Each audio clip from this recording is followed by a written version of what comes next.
First of all, Grant, how you doing this morning as our resident chief fanatic? I'm okay. I'm okay. I wasn't as anxious going into this game this year as I was last year. So I felt like we were playing with house money a little bit. So I wasn't devastated. I had some indigestion, but I didn't have anxiety. Let's put it that way. Well, it's as someone who has lived through a number of these Super Bowl Sunday. I think for those, Mark, you're a Bears fan, so you might not know much about this, but Super Bowl Sunday is when your team is back to playing. 85. Yeah, it was a long time ago, but it is a very anxious day. So, well, I'm glad you made it through. Thank you. So before we talk about ads, and I'm really dying to hear your take on it, there are two staples, it seems, of every Super Bowl, besides Tom Brady winning a Super Bowl, and it's the national anthem and the halftime show. So, love to just hear a little bit what you guys saw. First of all, what you think of the national anthem, Grant? I didn't hear it. Oh, okay. I was still prepping. So to me, that was like a sign to come in and sit down. So I had delayed all day having to actually take my seat. So that was more like a cue than anything else. Okay. America the Beautiful was more memorable to me. Like just that was a phenomenal performance. I don't even recall what the national anthem was. The national anthem was Eric Church and Jasmine Sullivan. Oh yeah. That didn't impress me as much as the America the Beautiful by her. I loved it. Good. I thought it was great. I thought the anthem was great. And Weekend. What did you guys think of the Weekend? I thought it was interesting, but definitely not memorable.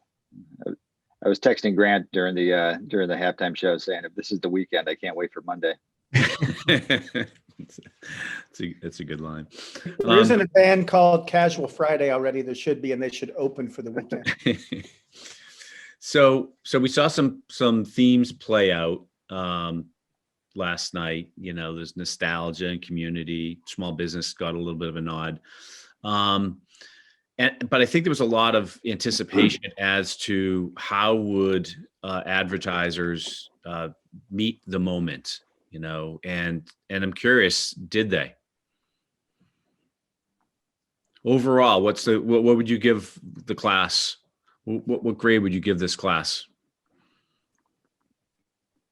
I'd give it a solid. I think there were some standout ads in the whole mix. I just didn't know. I wasn't really sure what to expect given where we're at in the world right now, given the fact that this is a unique event in terms of the number of people there and all the stuff leading up to it. But there were some really solid spots in there, campaigns in there.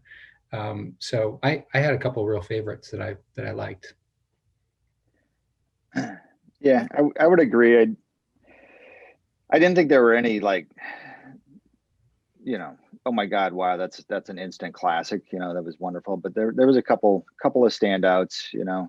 But a lot of not so standouts too. A lot of people who were the newbies that were trying to come in, and make a name for themselves. I thought fell a little bit flat.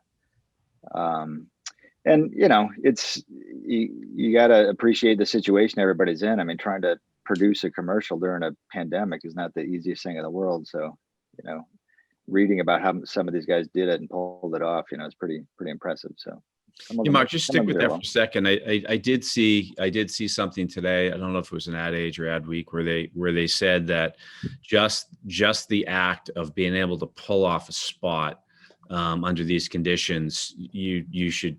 A lot of praise should be heaped upon you. What do you think? You read a little bit about this. What were some of the challenges and how did they meet them? I mean, like the GM spot, I thought that was well done. They kind of kept it in close. There wasn't. It didn't feel like it was filmed during a pandemic. I mean, there was some different production values to it, and there was a lot of people there, and it was well put together, well crafted. It was a good story. So that Which one you one, didn't Mark? even notice. The Will GM spot Ferrell. with Will Ferrell, the Oh, EV yeah. spot. Yeah, that felt like it could have been done anytime. I thought that was really well. Yeah. Of course, you have Will Ferrell, so your attention goes to him too. But Yeah, but even the crowds, like when they were in Norway or Sweden or Finland or wherever they were, it's it didn't feel like it was a pandemic, which was refreshing. I thought. yeah, Yeah, that was it was amazing. Andrew, what did you think overall? I was really impressed with some of the regional plays that went on. I loved the Reddit piece. I hope we can talk about that because I felt like that was brilliant and well timed. And just meeting kind of where we're at right now in the country, like these things are going on. So to be at that reflect that quickly was kind of impressive, and felt like it was changing a little bit about how maybe we could even approach Super Bowl ads in the future. If that's all it takes, if it just takes 5 seconds in like 7 markets to get that kind of action, and that speaks to the power of Super Bowl. I'll be curious to see the ratings. I think, after the halftime show, and I'm with you, I didn't think it was that great. It'll be interesting to see if that pays out and what the country actually felt like it was, because that's what pays the bills, right? So I think we'll look at that and have a better understanding, like how does halftime resonate right now? I know my son was like, that was great, that was dead on. So I wasn't feeling it. So it could be a generational thing for me. And I'd like to see sort of how that pays out. Graham, what did you think overall? I was in terms of kind of capturing the mood and tone across the country. I felt like brands played it somewhat safe. I didn't see that one ad that just ripped my heart out. And I was surprised there wasn't a little more of a nod to social justice. I felt like the NFL was the only one that really addressed that. I mean, the Jeep ad with Springsteen near the end was, I think in the fourth quarter, was the closest I saw to a message about where we are. But I say all this, that I also understand how treacherous some of that terrain is for brands to wade into. And, the way things have been going in the world, things change every week. So these spots have to be concepted months ago and produced. So, not knowing if we'd be under martial law by now or not, it probably affects the concepts. Well, good, Steve. Yeah. I mean, speaking of the NFL spot, I just felt like that, to me, of all of the brands that could be talking about, supporting social justice, that one felt a little, I don't know, wonky, based on the fact that I think that they failed to really step forward when they should have, with Colin Kaepernick, and no acknowledgement that they had, that they'd kind of fallen flat when it came to their advocacy and inclusion and social justice at a point where it really mattered. And maybe that, it could have come in the form of a mea culpa that occurred well outside of this game. But I don't know. I saw that spot and I was like, I'm not really, I don't think you can really pat yourself on the back at this point, for all of your inclusion with the history that we've had over the last couple of years. Yeah, but I would say this for the NFL, not to be one to defend the NFL, but I think they're paying, they've paid for that sin of the Colin Kaepernick thing for a while. And I think that they've tried to do some things. They haven't succeeded in a lot. They're going through an issue right now where they're not hiring enough, Black coaches. And that is an example where they're not living up to the moment. But I thought that the spot itself, this was okay. It did feel a little forced. I thought that the Jeep spot, I thought that the tone was really good. I thought it was, it was beautifully shot. It was telling us a story. It was 2 minutes long. Yep. And the part that disappointed me about that one is we always talk at the agency about how to extend an idea, right? How to take something beyond just a single execution and do more with it. Jeep tried to do that, but it drove you to it tried to drive you to a spot where you go and you watch the rest of the story. And it was really, there wasn't anything there other than that ad again and a bunch of stuff about their Jeeps. So it felt like where the opportunity was lost were for brands to really dive in, do something that's going to grab attention, and then pull you into a conversation. And I don't think anyone did that really well. Oatly gave away a lot of T-shirts about how bad the commercial was. Yeah, It's pretty funny. That's good. Are Super Bowl ads worth the investment? I think they are. I do, for the right brand, and if they step up and actually have the creative to pay it out. You know, it's like a $56 CPM, and that's not bad considering the legs you get out of it. So it's a little over, 5-6 cents to reach a person, even like on a lower rating year. So that's pretty efficient. It's cheaper than a stamp. Better than direct mail. But I think it all comes down to if you have the right brand, if you have the budget. Not everyone can do what like Anheuser-Busch spent like 42 million this year alone on Super Bowl ads. So you have to have the budget to do it. Yeah. And then that's just the paid part. The investment in the creative you can speak to a little bit more is pretty significant. They spent a lot for a brand that said they weren't going to actually be in the Super Bowl. I know, wasn't that great? That cost them a lot of money to not be in the Super Bowl. But they weren't talking about. I know. I know. I love that. I love that distinction. They must have a great PR team or something. I think that was all part of the PR. It's just like, Absolutely. What are you talking about? Didn't run an ad. You ran $42 million worth of ads. Mm-hmm. Well, in your cousin from Boston, I thought that Sam Adams ad, I thought that was a Budweiser ad, at the very beginning. Funny. That's what everybody said. Like, oh yeah, Bud did run an ad. It was with the Clydesdales, right? Like, no, that wasn't for Budweiser. That was a bit of a different tone for Sam Adams, right? I mean, that whole sort of brash, coarse personality, the Boston persona, is not really where they've gone before. I don't think they've been doing that for about a year now. My cousin from Boston. Yeah. But this was a brand new one. Let's stick with Anheuser-Busch for a second.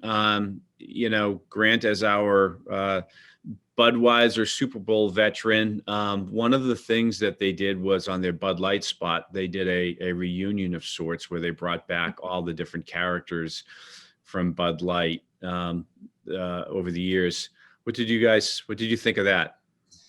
Well, I was honored because there was a homage to my little Bud Bowl bottles trotting across the screen. So that was awesome. Very honored. You made the Super Bowl again last night. So you actually had more of a victory than your football team. And you know what? I'll be selfish. I'll take it. I'll do my Instagram dance this morning. Yeah. You were a legend. I'd be curious. I know pretty much every legend they had in that, from the "Yes, I am" to "I love you, man," all those. I wonder, I'd be curious to ask some 20-somethings if they knew who like 3/4 of the legends were in that spot. I don't think you find many people who recognized all of them. I thought it was just too self-referential for them. I was wondering that. Yeah, there was a lot going on there. There was a lot to process. You can pick out a few. Like I got the Bud Bowl bottles. I got Cedric the Entertainer, and I got the Knight, but that was about it. I was like, who's everybody else? Yeah, there was a line today in one of the trades that said one of the things that Madison Avenue does best is focusing on Madison Avenue. So it felt like it was a little bit too much slapping themselves on the back. Let's talk a little bit about the rookies. So there were a number of brands. It was their first time in the game. Dr. Squatch, Klarna, which with the miniature horses, Uber Eats, one of the Jonas Brothers for Dexcom. Anything stand out for you guys?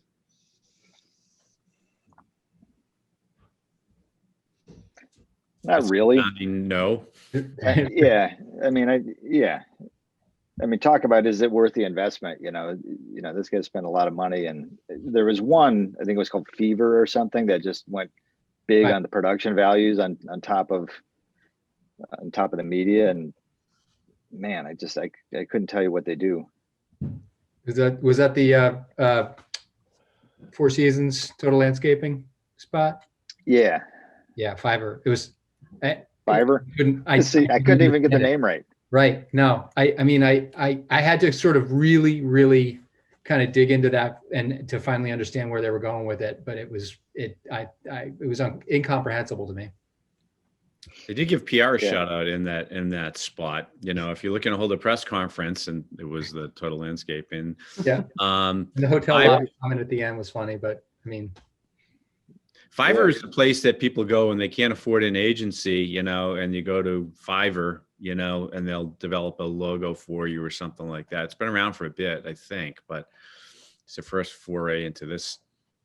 Not good. There was another first timer, and I want to talk a little bit about it, because you talk about, Grant, you had mentioned, these spots are produced a long time ago, and you don't know what's going to happen in the interim. Ask Robinhood. Robinhood went through the whole GameStop fiasco, and not a good situation for them. And yet they had their first spot last night, and it was almost as though that never happened. So, Steve, I know you might have some thoughts on it. We had talked about it offline at one point. What did you think of Robinhood's entry? I understand that these spots get green lighted and produced well in advance of of the game.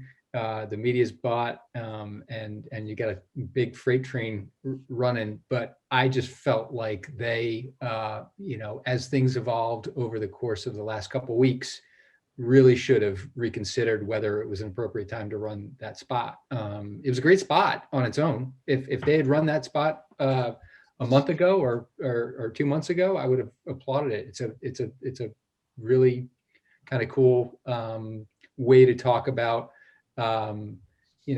relevance of investing. It's a little bit of a stretch in terms of the concept, but it's well produced, it's well written, it's a nice spot, and if for nobody who knows the brand, it's a great introduction. But given what they've gone through over the last couple of weeks with the GameStop fiasco, I just felt like they owed it to their customers and to themselves to take a step back and kind of talk about their values and how they position themselves. And I don't think that spot was doing them any favors. It just seemed a little tone deaf. Invia? I felt like they weren't on brand. When I think of their brand, it felt, the spot read to me almost like you could have swapped in any other financial company, logo on it. It was just, there's nothing there. And that was a part of the passion around the brand, right? They had like this entrepreneurial, like, we're doing things different kind of feel to it. And the spot didn't resonate or even bring any of that forward. So that was lost on me. I actually think it was a miss on their part. Yeah, I don't think they revealed the branding until the very end, and then they put the logo on there. And Yeah, I agree. It could have been any investment company. Mm-hmm. Certainly not timely or relevant. pretty soft for a company in the middle of so much controversy. Right. Yeah. There was another brand that had faced some controversy itself a couple of years back and had a spot last night, DoorDash. So if you remember, DoorDash had the issue where they were sued by the Attorney General in, I think, Washington, D.C. for how they were treating tips. So if I used DoorDash and my tip was not going directly to the driver, it was going to help pay the salary. So it was a whole thing. And it's a couple of years back, but then they had their first spot last night. It was the Sesame Street spot. And what did you guys think of that one? I thought that was a good one. We saw a lot of nostalgic ads, you know, kind of going back and kind of bringing us back to our childhood. But then I thought they did a great job of connecting it to the modern day. You know, their kind of spin on Hamilton was great. You know, for all of us that grew up with Sesame Street, and that's how we learned our ABCs. I thought that was a nice connection. It was a little bit of a leap to get to the DoorDash thing, but you know, I thought the spot was fun. Yeah, it's a cool way to talk about community. And from what I've read online this morning, it got a lot of good feedback. People liked it a lot. They didn't overthink it. That was the only spot I watched, and I don't know, maybe it was the mom in me that's like, I'll fully take that, but it's like, why aren't people wearing masks? The rest of it didn't set, you know, the rest of it made sense or something, but when we got to that one, I wish somebody was wearing a mask. I don't know. I was a little ambivalent about the Sesame Street, you know, sort of the leveraging Sesame Street to sell DoorDash. That's and I get that there was a charitable tie into that, and that, you know, $1 for every order is not chump change. I'm sure that's a lot of money going to, you know, a great show for kids, but I just felt a little ambivalent about seeing them kind of hawking DoorDash. Yeah. I thought the most annoying ad, I don't know about you guys, Paramount Mountain was just, okay, just scale the mountain, get it over with, but please, we get it. You got a streaming service coming. It was just overkill. Yeah, a little too much Beavis and Butthead. Yeah, nobody from Yellowstone. How do you not put Kevin Costner in there? Didn't want to be in it. Like, that's a dumb idea. It's painful. Yeah, those are bad. So what so let's one of the hallmarks of Super Bowl ads is humor, right? Like, I was wondering, you know, considering the times we're in and people felt like they needed to meet the moment, did we overthink it? Like, was there really, like, you have license, don't you, just to be funny, you know, in the spot? And I thought there were a couple that did it really well. I'm curious what you guys thought. I had two that I thought were hit the mark in terms of humor. I had Rocket Mortgage. I thought I liked those spots. I just thought that the concept was solid. They, you know, you never knew what you were going to see next, but it was always funny. It like paid off the whole, you know, almost is not good enough type idea. It's not a new idea, I don't think, but it's definitely, I think the casting and everything was really top notch. And then the other one that I thought was, I wasn't really expecting to like it as much, was the Will Ferrell spot, because I just thought it was just, they were just going to kind of shoehorn in Will Ferrell, and I heard he was going to be in the spot, but I just thought it was self-deprecating, I think, in a good way, for that whole American, like, we're going to go get them, and, you know, we're competitive and we'll be the best. And then at the end, you know, the sort of typical American trope of just not even knowing which country you're in, just felt good and a little humble for General Motors. So I thought it was a great spot. Yeah, that one made me laugh. I thought it was well played, you know, especially with General Motors coming out and saying that, you know, in 15 years they're not going to make gasoline powered cars anymore. So, you know, seeing Will Ferrell make light of that, you know, I think kind of deflects a little bit of that scrutiny. But yeah, it was funny, and I agree, you know, having, you know, the typical American not knowing the difference between any of the Scandinavian countries was hilarious. Yeah, I thought both those, the two SNL alums, Tracy Morgan and Will Ferrell, I thought stole it from a comedic perspective. I thought that the first Rocket Mortgage spot was better than the second one, but they were both excellent. Grant, I love go ahead, Mark. I was gonna say I put Eminem up there with yeah, you know, the funny spot. That's, you know, true to who they are as a brand, but I thought it was well written, well played. You know, Dan Levy's getting getting a lot of press right now. He's hot. He's great. So that was funny. It made me laugh. That to me was the funniest ad of the whole game. I love that they took our current climate where people haven't necessarily been so nice to each other and used the M&Ms as the device. The line, you know, I'm sorry I called you Karen. My name is Karen. I'm sorry your name's Karen. Like, killed me. Yeah. And like to take good on writing. something like that, even if you're a Karen, you had to laugh at that scene. Yeah, absolutely. You know, oh That God. was excellent. Andrea, what made you laugh? I would say M&Ms for sure. That was the highlight. I'm with you. I have a cousin named Karen, and I was like texting with her. I was like, "Want some M&Ms?" And I think it wasn't tone deaf in any way, so it really made me laugh, and I felt good about it. I like Will Ferrell. I'm interested to see some markets got a 30, some markets got a 60.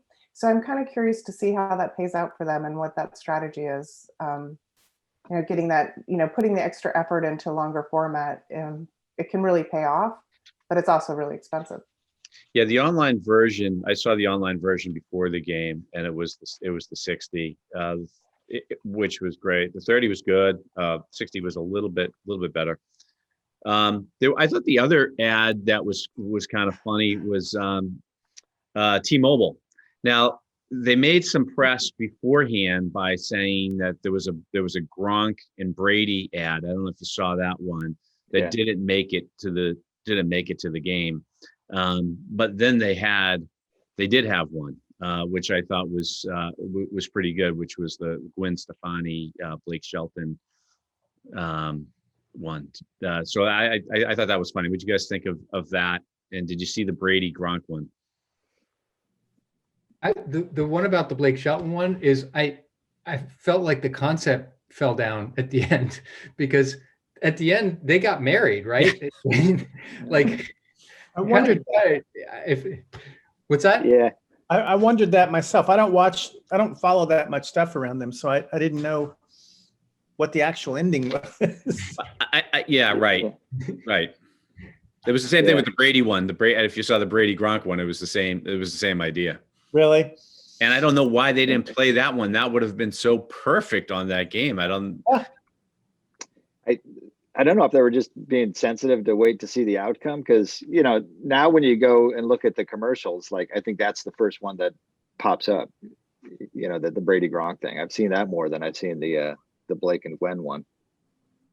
All right. So what do we learn if you're a brand that's thinking about doing the Super Bowl? Was there anything any takeaways last night that you saw this year that you might not have seen in years past?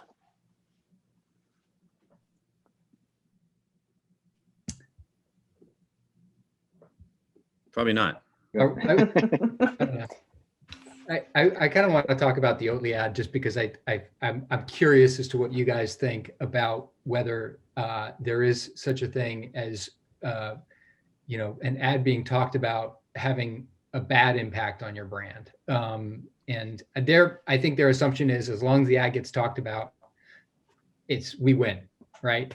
As long as people are talking about our ad, love it or hate it, we win. And I don't know that I agree with that. I feel like that is a risk that can backfire if I don't have a good impression. I don't feel good about the Oatly brand, you know, with that guy as the CEO. Kind of weird. taking my time. Especially since that was created like 6 years ago, right? Like they didn't even produce that ad for this spot. That's an old ad. So is it an old ad? Oh, wow. I would have didn't been know better that. off not knowing that ad ever existed. It ran in Sweden like 7 years ago and got pulled for some reason. There was some. It was bad. That's why they pulled it, because it was terrible. It sucked. That's why they pulled it. Doesn't work in Sweden. Let's try it in the U.S. during the biggest stage for advertising. To me, the lesson is don't be frivolous. You know, it's okay to not have an over the top, overproduced message, but it's you know, this is a huge stage, and it will say something about your brand. So really think about that. You know, you can entertain, you can have fun. It helps if you're selling beer or you know, chocolate covered peanuts and stuff, because where people don't have to think about it that much. But it really is. It's not just about the impressions. It really is about what are you trying to say about your brand, and you better damn say it well, because there's a lot of people paying attention right now. Yeah. Yeah. I hate seeing wasted opportunities on that stage. It kills me. Yeah. And Hey. I mean, we talked a lot about, you know, how, you know, beers and cars were going to take a backseat to the Super Bowl, but they didn't really. I mean, I think, you know, the Jeep spot probably wins the day for me, you know, and I think probably a runner up just in terms of being, you know, timely and relevant, and, you know, having the right tone, you know, that Anheuser-Busch spot, you know, let's grab a beer. Let's get beer.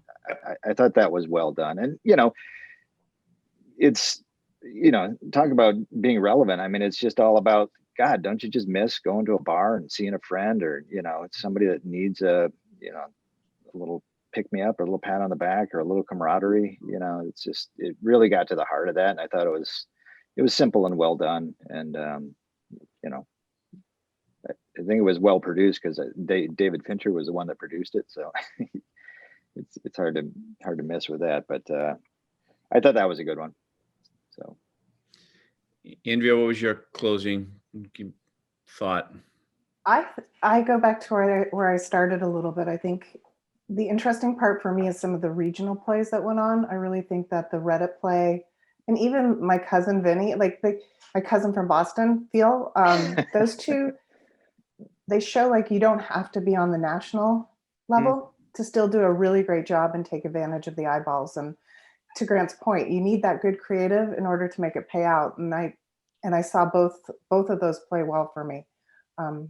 So that was probably the first time I think I can think of where regional ads actually did as much or created as much chatter as maybe some of the national plays. I thought the Reddit spot was brilliant. I mean, I just like,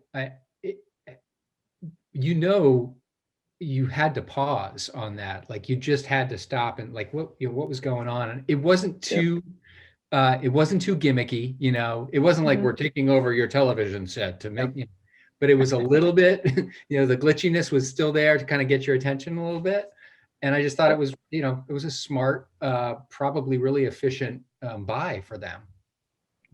yeah, who knew you could buy a 5-second spot? I had to rewind it twice. Yeah, I think everybody did. Hey, Brian, I also wanted to just ask, in terms of ads that kind of tugged at the heartstrings, what did you guys think of the Toyota spot with the swimmer? So I was going to ask that. So thanks for raising that, Steve. Personally, I thought the story was great. I thought that the way they told it felt weird to me, with like, it felt like you were in a flood. You guys? I don't know. I thought it was, you know, really well done. I mean, as a storytelling device, you know, just the way they did that was really, really cool. You know, and to me, it made sense because she was a swimmer, you know, and she was in the pool the whole time. But yeah, I thought it was great. And we've seen those kind of inspirational stories from Toyota before, so it wasn't a surprise when they put their logo on the end of it, and, you know, kind of put their brand behind it and what they believe in. So I don't know. I thought it was well done. I was a little surprised by the execution. I mean, I get it and I understand why they did that, but I wasn't totally convinced of the need for that with such a powerful story. Andrea, Steve, what did you think? You asked the question. What did you think of it?